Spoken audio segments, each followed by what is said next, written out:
Well, good afternoon, everyone. Thank you for joining us here today for our Utah 2034 press conference. It's been about a year and a half since we last saw you, and in that time we've been preparing for 2034, albeit 8 years away.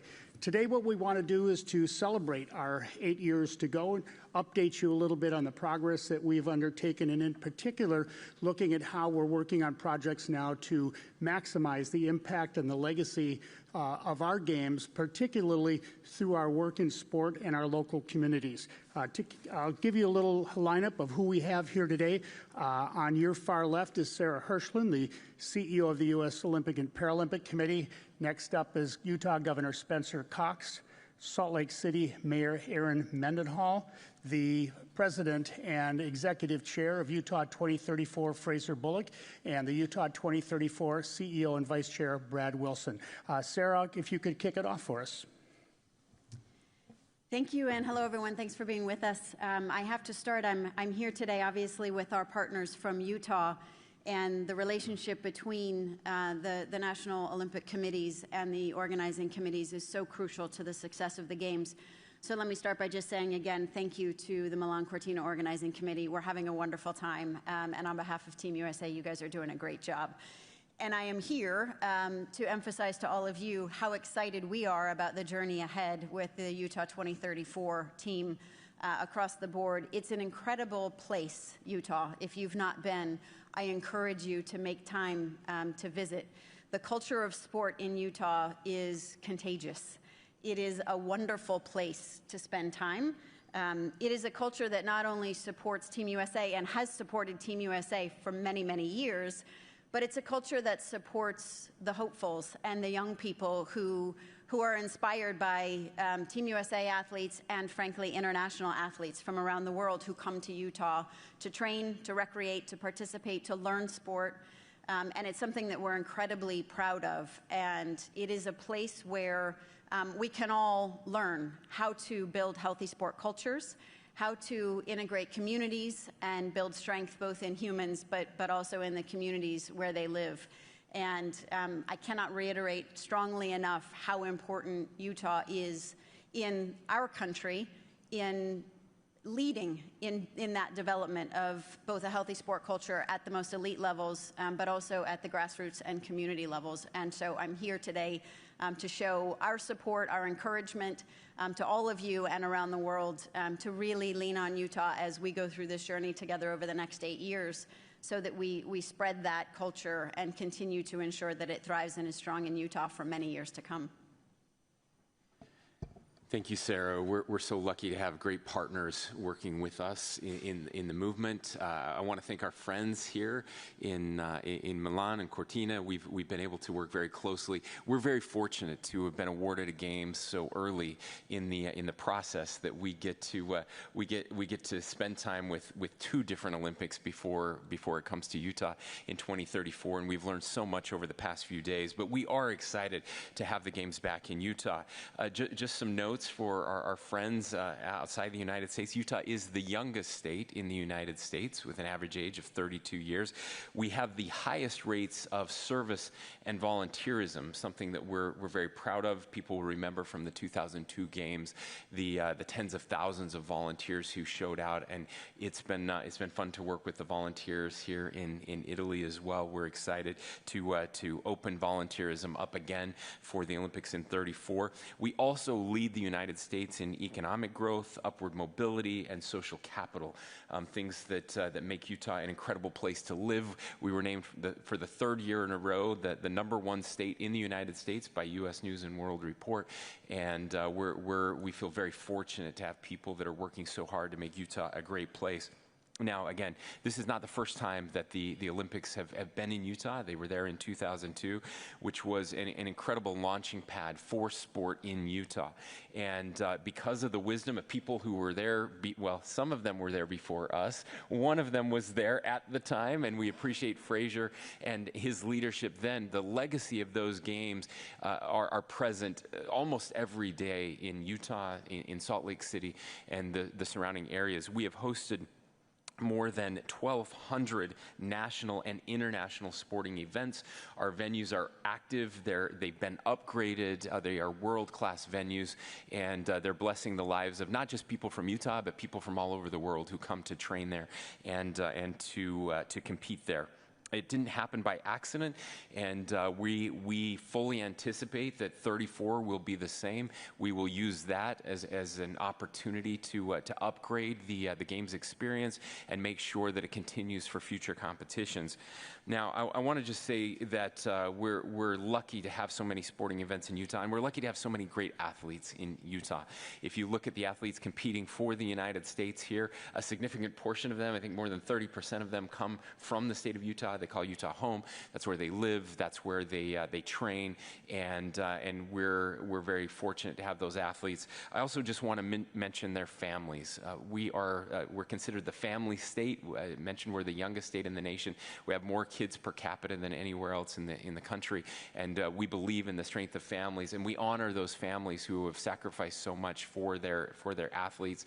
And one of the things that we're most proud of is that we will be hosting an athlete family village for the first time in the Olympic and Paralympic movement. That will be happening in Utah, in Salt Lake City, for the 34 games. We know it's hard. Sometimes athletes find out very late in the process that they qualify, and by then it's hard to find a place. It's very expensive for their families to come. We want to ease the burden on families and make it easier for them to come and participate. And finally, I would just say that we love the Olympics and Paralympics for many reasons, but most of all is the way that it brings people together at a very divided time in our nation and in our world. This is an opportunity for us to come together, an opportunity for us to see the very best of humanity, to celebrate our different cultures and humanity together. And we're grateful for everything that we're seeing here that does that, and our commitment to the Olympic and Paralympic movement. Everybody who participates there will be that you will see that in Utah when you come and visit. Again, I'll just echo Sarah. We hope you come before 2034. We would love to host you and show you the very best that Utah has to offer. And I'm so excited to be here with my colleague, the incredible mayor of the great city of Salt Lake, Erin Mendenhall. Thank you, Governor. It's wonderful to be here. I love Milano, and I think there is a familiarity between Utahns and Italians. Very welcoming environment here. A lot of love that you can feel being in this community among these wonderful people. About a year and a half ago, Salt Lakers and Utahns gathered in the middle of the night for our bid in Paris at the Summer Games there. It was 3 in the morning, and literally thousands of Utahns came out to celebrate our moment of getting the 2034 Olympics and Paralympics awarded. Now, 4 nights ago, many of you were probably at San Siro Stadium here in Milano for the opening ceremony. Well, back in Salt Lake City, we gathered again to have a watch party and celebrate our connection now to the assurity of the future games. Our legacy in Salt Lake City isn't in 2034, and it doesn't end in 2002. It is not a thread through our community. It is absolutely the fabric of our community. Our love for sport, our love for the way that the Olympics and Paralympics give opportunity and hope and unity is built into the fabric of Utah and Salt Lake City. Salt Lake City will be the heart of the games. Thousands of athletes and spectators and coaches and families will come through our Salt Lake International Airport. It is the best airport in the United States, I can officially tell you, and you're welcome to come and visit us anytime before 2034. They will arrive at the Athletes Village in Salt Lake City at the University of Utah, and the medals will be awarded in the heart of our downtown, where you'll be able to watch Big Air and many other competitions. Salt Lakers are building sport into our downtown core in a new way as well. Less than 18 months ago, actually less than 24 months ago, we were awarded a National Hockey League team, the Utah Mammoths, that are now playing in the downtown in the same arena as the Utah Jazz. our professional sports footprint is growing, and I could feel the enthusiasm at the USA women's hockey game last night that Utahns have a new relationship with that particular winter sport. Salt Lake City can't wait to host. Our legacy is alive and well, our venues are alive and well, and our passion in learning from Milano Cortina and the beautiful community here about what legacy can look like is part of why we are here today. I'm grateful to be with you. Thank you.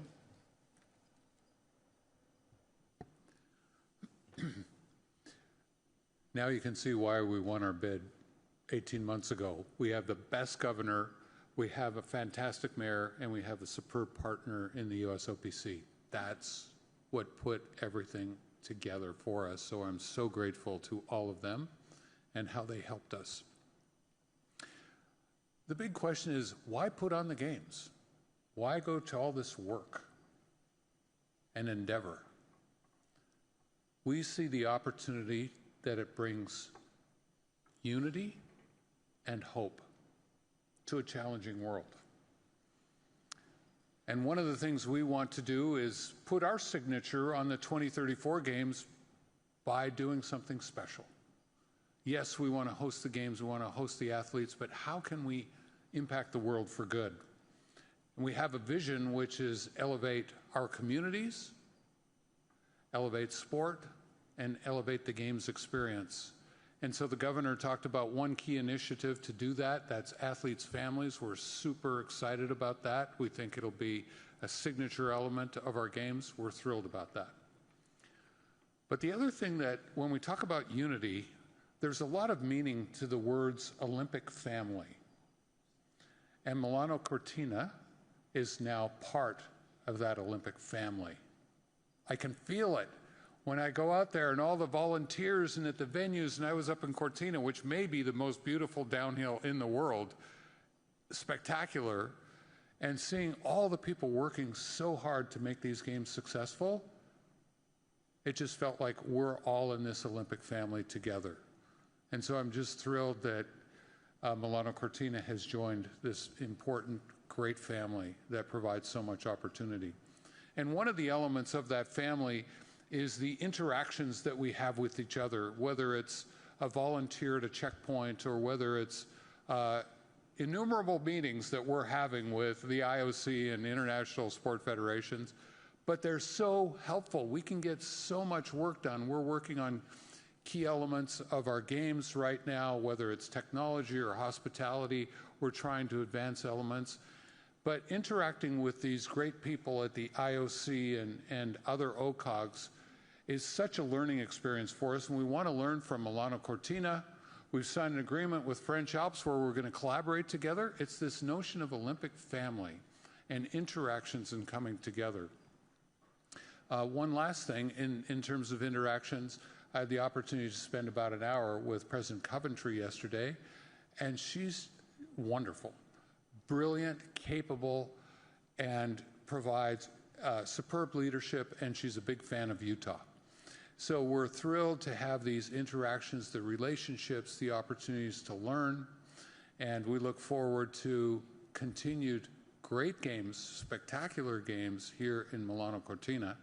And I'll now turn it to Brad Wilson, CEO of Utah 2034. Thank you, Fraser. It is a great pleasure and honor to be here, and we've had a terrific experience in this amazing city with the games so far. I am Brad Wilson, and my background is in business and also as a public servant in legislative leadership in our state. But I'll tell you, this is the most fun I've had. It's a terrific environment to work in. And before I go any further, I want to introduce two people to you that have the same name in this room. My wife, Jenny Wilson, who's on the front row, but also the mayor of Salt Lake County, who also happens to be with us, a different Jenny Wilson, and we're glad that she traveled over here yesterday to be with us. And that never causes confusion. Hey, I'm going to walk you through the Utah 2034 games by the numbers just a little bit, if I can. First and foremost, 8 years from today, 8 years, is our opening ceremonies. And so that's a marker for us where we will welcome the world to the state of Utah, and the light will shine on Utah. 1 year ago this week, we stood up our organizing committee. 1 year ago this week, I became the CEO, and Fraser officially became the executive chair and president of our organizing committee. We have a board of 25 and a steering committee of 35 that are helping guide and direct the games in 2034. A third of those are athletes, and we're thrilled to work with them, of course, every day. I also want to share with you, we have a small but scrappy crew of 15 that are working for the organizing committee in one form or fashion. But here's a remarkable number, 275.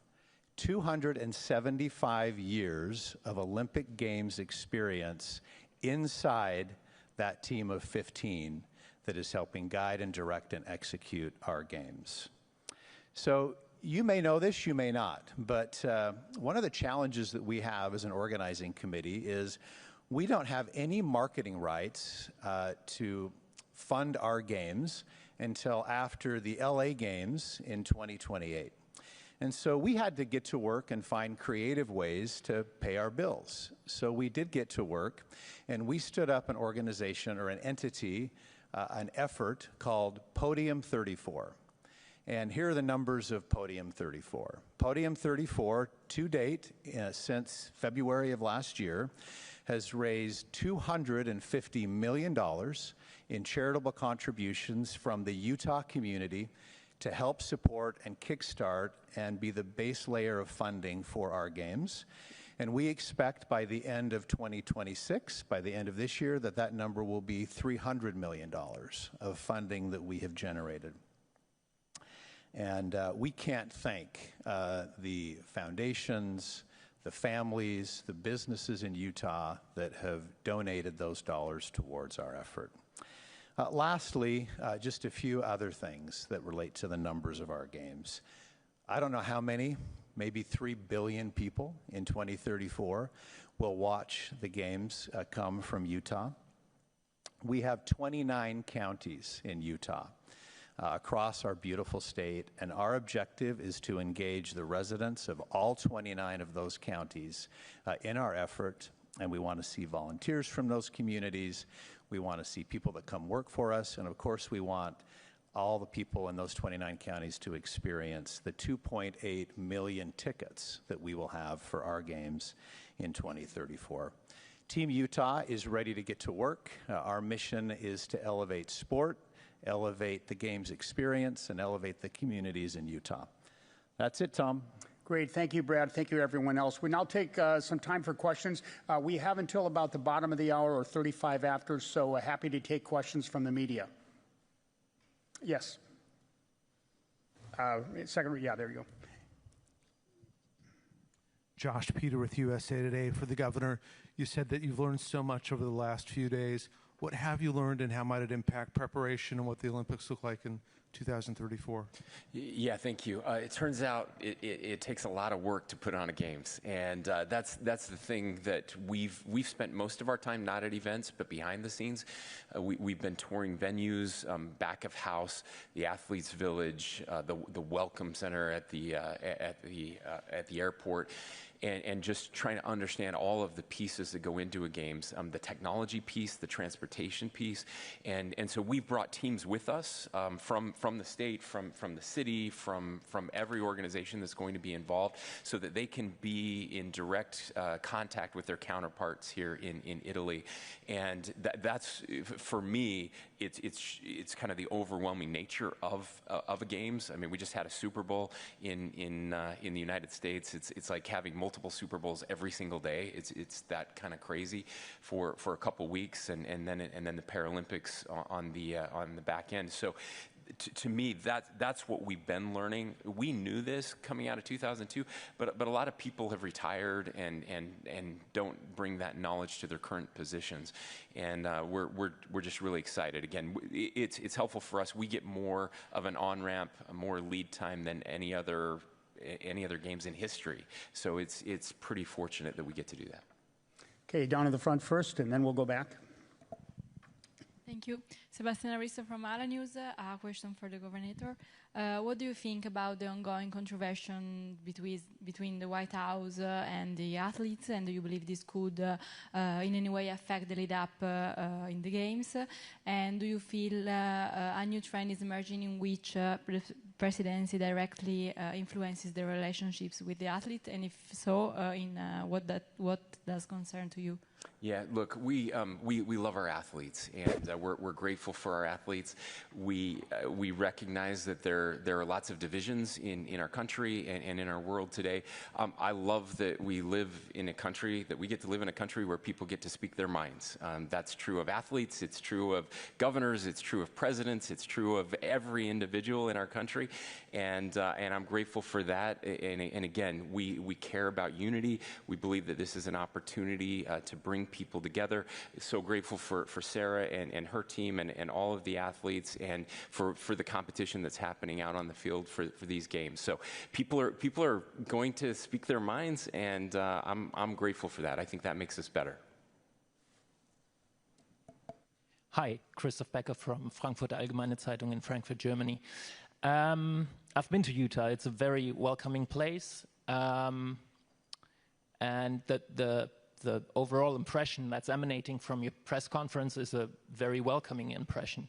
Now, the impression we get right now over here in Europe from the United States does not emanate from Utah necessarily, but much more from Washington. And we see photos or pictures or films, newsreels, of kindergarten kids who are taken off the streets, and they are deported to camps, waiting to be deported into different countries. So it's actually quite the opposite of a welcoming nation, a nation that the world knew as welcoming, doesn't seem to be so keen on welcoming people anymore. So how do you navigate this this difference of the vision that you're presenting here and the reality that's playing out in America at the moment? Sure. Look, we care deeply about the political situation that's happening in the United States right now. The entire world watches the United States maybe differently than other countries, and so everything gets highlighted more outside of the United States. I know the media loves this stuff. It gets a lot of clicks. I hate the questions you ask the athletes. These are kids out there competing. I think you should be asking them about their sports and about their competition, and let the politics take care of the politics, and that will happen if we have laws in the United States, and those laws need to be enforced. I think that's very important. I think that's true in every country. I've certainly had to show my documents when I came here to Italy, and so but those are political issues that will be worked through. 8 years is a long ways away for sure. We have LA 28 coming out, and what I would say is come visit now. Everything you see on the news isn't the only thing happening in our country, and I hope you get a chance to come back to the United States. I hope you get a chance to come and visit Utah. You will find it still a very welcoming place, as you will the rest of the United States too. We are a very welcoming country. There are some differences of opinion right now when it comes to the way that laws are being enforced, and so that will play out. We have elections just like your country in Germany. We have different parties in our country that are coming through with different visions, and we'll see how those things turn out. Yes, do you have a mic? Yeah, right behind you. There's a mic behind you. Yeah, Carlos Groman from Reuters.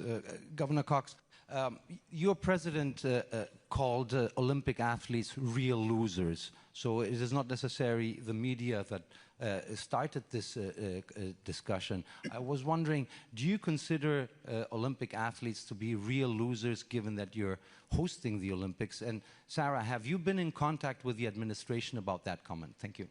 Yeah, as I've already said, we love our athletes. We're very proud of our athletes, all of our athletes.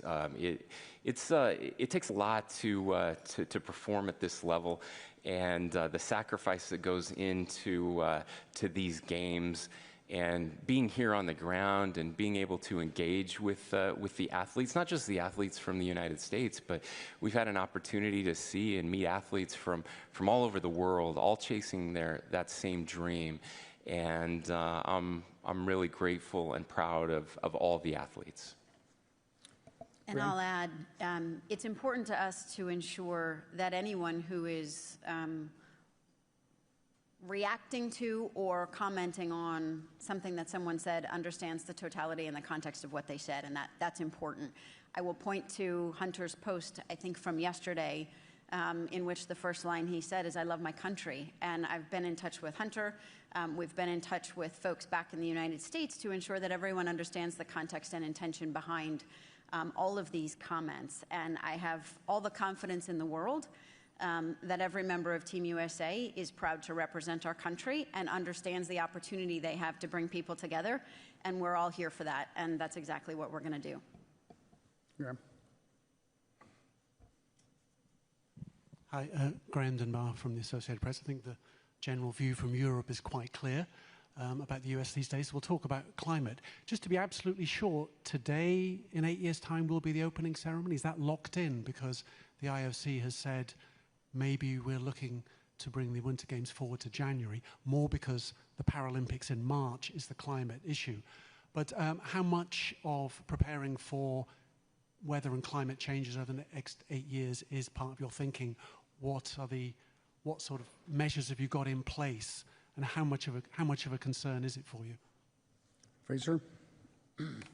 Well, of course, we all focus on how can we create the best fields of play for the athletes in the face of climate change. And actually going back to 2002, when we had a warm March in 2001, and we were doing World Cups in March, we activated contingency plans where we had stored snow at higher elevations and brought it in for our courses. So when we look forward, the fortunate thing about Utah is that we have very cold temperatures at night in January and February. So regardless of the amount of precipitation we're getting, we can make snow. And technical snow or artificial snow is actually preferred for a lot of reasons for the athletes. And actually this year, what's been a very warm winter with less snow, we have great skiing. I've been 6 or 7 times, and the snow is great in the areas where they've made snow. And so we have the opportunity to both make snow, and we will also store snow to have it available from the previous year. You cover it with a blanket. About 70% of it stays intact. So we'll have several sources to be able to cover the conditions. The biggest concern is really March with the Paralympics. The Olympic Games themselves should be just fine in February. It's the more melting temperatures in March, and we've got contingency plans to cover that. First in the back, Alex, and then we'll come up front. Thank you. For Mayor, I remember you said you were at the 2002 games. You remember that magic. Something I've heard, can you capture that magic again? You were just at the watch party. Did you feel it again? And what are your thoughts on capturing that magic? Yeah, thanks. Undoubtedly. It's not that I think we even have to conjure it. The magic is really partially there, I think, because of the proximity of our venues, the proximity of the athletes' village to the downtown core where so many of the events and celebrations will be, to the hotels that non-athletes will be staying at. You can walk around Salt Lake City and feel the density of the enthusiasm, even at our watch party on Friday night. And so I think the part of our uniqueness as a state, as an Olympic and Paralympic community, is that you don't have to travel far. You're going to feel it because you're going to be together. And the way we are built is key to that. The biggest part is the people, though, because the friendliness, the languages that are spoken, which are very many for the size of our population, and our love for the games is already there and strong. In the front here.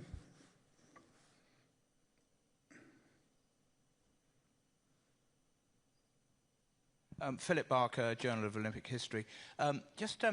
You were talking about what you'd learnt from Milan Cortina. Can I highlight a couple of areas? One is the ticket prices, because we're very aware that prices in the States are quite expensive. And for visitors from Europe, this is a big deal. I mean, what was it, 300 euros for an ice skating ticket. How are you going to make sure that kids who need to be inspired can have access and families can afford to go? Second thing is, Milan decided not to give torches to every single bearer, or at least make available torches. They didn't manufacture enough. I know how big the 2002 relay was in your country.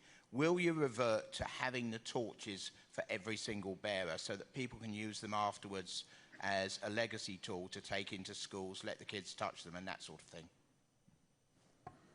So first of all, on ticket prices, tickets are one of the three major sources of revenue. And in our business model is that we don't take any state or local taxpayer money. So we've got to make it on sponsorship dollars from the IOC contribution and from ticketing. And so we want to be very careful about ticketing, and what we call it is a barbell ticket strategy, where we have some very, very expensive tickets that include hospitality for people that want to have the ultimate experience, and they're going to pay for the games. And that allows us to have very, very inexpensive tickets. In fact, we've committed to having 34,000 tickets for $34. And so the kids, and we'll have a school program where kids can attend. We've got another program we're working on with those that are disadvantaged so that they can also participate and experience the games. So we have a broad spectrum that we can be inclusive while at the same time generating the revenue we need to have break-even or better games. And so now, for the torches, in 2002, we had 12,300 torches, and we gave the opportunity for the torchbearers in advance to buy their torch for $300. I bought mine, and I'm glad I did, because I look at that thing every day. We will bring back the opportunity for people to buy their torches. We think it's one of the key pieces of memorabilia from the games. It signifies, I mean, the flame, the power of the torch relay is almost incomprehensible in what it does, and being able to keep an element of that history with you if you've run the torch relay, we think would be a great benefit to all those torchbearers. Okay, one or two more questions if there are any.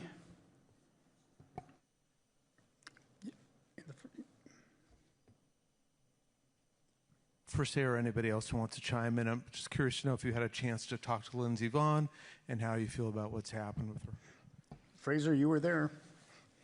Well, good. I know she's obviously played a role with Utah too. I've not spoken to Lindsey directly, but clearly been in very close touch with our medical team, who has obviously been with her from the moment on the Hill. I'll refer to Lindsey's most recent Instagram post, and if you've not seen it, look it up. The picture is extraordinary, and her comments are reflective of what only Lindsey Vonn can do. She's an extraordinary human being. We are incredibly lucky and incredibly grateful to call her a teammate. Yeah, I'll just add to that. I was there in Cortina, which I'll repeat again, one of the most beautiful places on the planet. Italy, you've got it going here. It's amazing. And it was a Bluebird day. We were all anticipating it, and I was up there on right by the hill. And 13 seconds into her run, when she crashed, everybody in the crowd just went, oh, it was so hard to see that. But Lindsey's fearless. And she taught us how to come back from adversity and put everything into it. Lindsay only knows one speed, and that's all out. And that's what she was doing that day, which without an ACL. Just amazing. I did text her. I haven't heard back yet, but she's an important part of our family here in Utah. She was part of our bid team. She's on our board. She's on our executive committee. She presented with us on our bid. She inspired the Athlete Family Initiative. She is part of our family in Utah, and we wish her the very best in recovery. Just a quick comment. I've messaged Lindsay before and after, and she is the epitome of courage and Olympianism. I think part of what's so beautiful about the Games, and all of us could tell a story about watching an Olympics or a Paralympics when we were kids and looking at someone who maybe wasn't that much older than us and was doing something extraordinary. Well, Lindsay's been that. But now to 40-somethings like us, particularly me as a woman, to my 10-year-old daughter, Lindsay is doing it, has done it all over again. And even to be at the top of that run was a tremendous accomplishment. So she is family to this committee, and we love her, and I admire her as a human being. With that, I want to thank you all for joining us here today. If I can help with anything else, please see me offline. Thanks to our panelists.